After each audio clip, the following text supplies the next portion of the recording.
Hi guys, welcome to our channel mister Sisindri. Big Boss Telugu season 8లో second elimination జరిగింది. రెండో ఎలిమినేషన్లో భాగంగా బిగ్ బాస్ హౌస్ నుండి శేఖర్ భాషా ఎలిమినేట్ అయ్యాడు.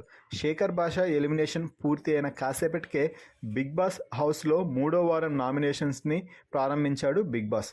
ఇక నామినేషన్స్ టాస్క్లో భాగంగా ప్రతి ఒక్కరూ ఇద్దరు సభ్యులని నామినేట్ చేసి కరెక్ట్ రీజన్ చెప్పాలి అని తెలిపాడు.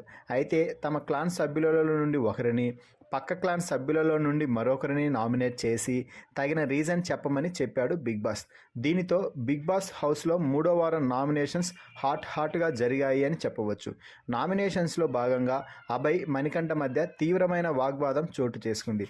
అభయ్ మణికంఠను నామినేట్ చేసి, నువ్వు నా గురించి తప్పుగా అంచనా వేశావు, నా లెక్కలు నాకు ఉంటాయి, అవి నీకు అర్థం అవ్వాల్సిన అవసరం లేదు అని అంటే, నాకు అవసరం లేదు అని మణికంఠ అనడంతో ఆ మాటలే కొంచెం ఆపుకుంటే బాగుంటుంది అని చెప్పాడు అభయ్.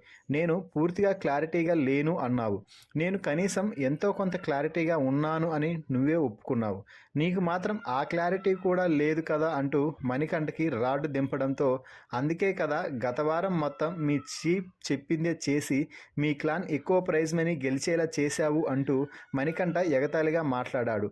దీంతో చూడు అభయ్ బ్రో, నేను మీ క్లాన్లోకి రావడానికి ప్రధాన కారణం నువ్వు చీఫ్ అనే బాధ్యతను ఎలా హ్యాండిల్ చేస్తావో చూద్దామనే, అంతే తప్ప ఏదో నీ మీద ఇష్టం ఉండి నీ క్లాన్లోకి రాలేదు అని చెప్పడంతో అదే చెప్పింది.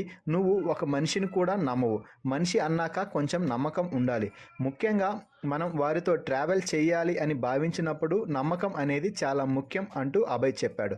మొత్తంగా అభయ్ తన క్లాన్ సభ్యుడు అయిన మణికంఠను నామినేట్ చేసి ఏదో రీజన్ చెప్పబోయి ఏదేదో మాట్లాడాడు. మణికంఠ కూడా అభయ్ చెప్పిన ప్రతి పాయింట్ మీద రివర్స్ అటాక్ చేశాడు. ఫైనల్లీ ఈ ఇద్దరి మధ్య జరిగిన నామినేషన్స్లో ఎవరు కరెక్ట్ ఎవరు తప్పు అనేది కామెంట్స్లో మీ అభిప్రాయాన్ని తెలపండి. అలాగే మన వీడియోకి ఒక లైక్ చేసి షేర్ చేయండి. Please subscribe our channel Mr. Sisindri.